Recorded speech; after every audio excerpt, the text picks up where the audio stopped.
Hello guys, আসসালামু আলাইকুম। Myself Sharmina Begum. Welcome to my another blog. Guys, আজকে আপনাদের সঙ্গে আমি শেয়ার করব পায়েস পায়েসের ভিডিও।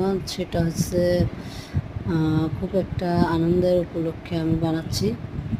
তো দেখুন, প্রথমে আমি কিভাবে পানিটা বয়েল করার জন্য রেখে দিয়েছি কিছু। তারপর আমি আমরা 1 পোয়া বলি, তো আপনারা হয়তো 250 গ্রাম বলেন। 250 গ্রাম ভোগ চাল নিয়েছি, নিয়ে ধুয়ে তারপর বয়েল করা পানিতে আমি ছেড়ে দিয়েছি যাতে চাউলটা ফোটানোর জন্য।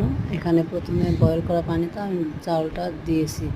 তারপর দেখুন, এখানে আমি ড্রাই ফ্রুট নিয়েছি, কাজু, কাঠবাদাম।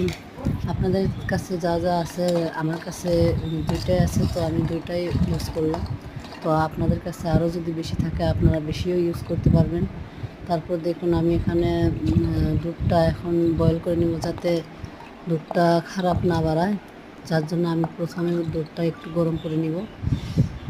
তো দেখুন, এখানে আমি কাজুটা, কাঠবাদামটা ভেজে নিয়েছি। এখন আমি গ্রাইন্ডারে দিলাম, দিয়ে পাউডারের মতো করে আদা বাটা করে নিলাম।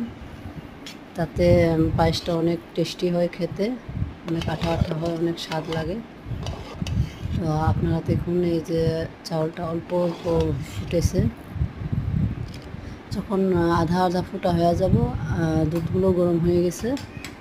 তো এখন আমি চাউলগুলো দেখে দুধটা ঢেলে দেবো। দেখুন, এভাবে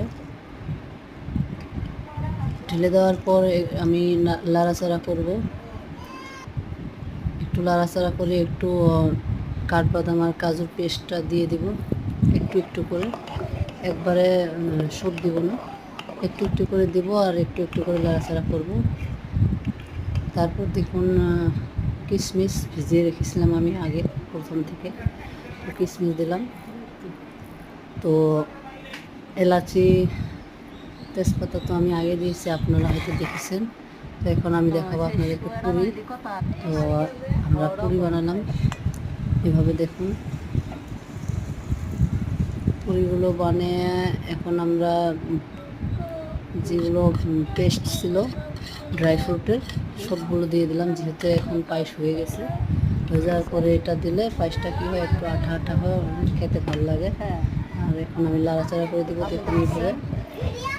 তো ফাইনালি আমাদের পায়েস হয়ে গেল। ভিডিওটি কেমন লাগলো কমেন্টে অবশ্যই জানাবেন।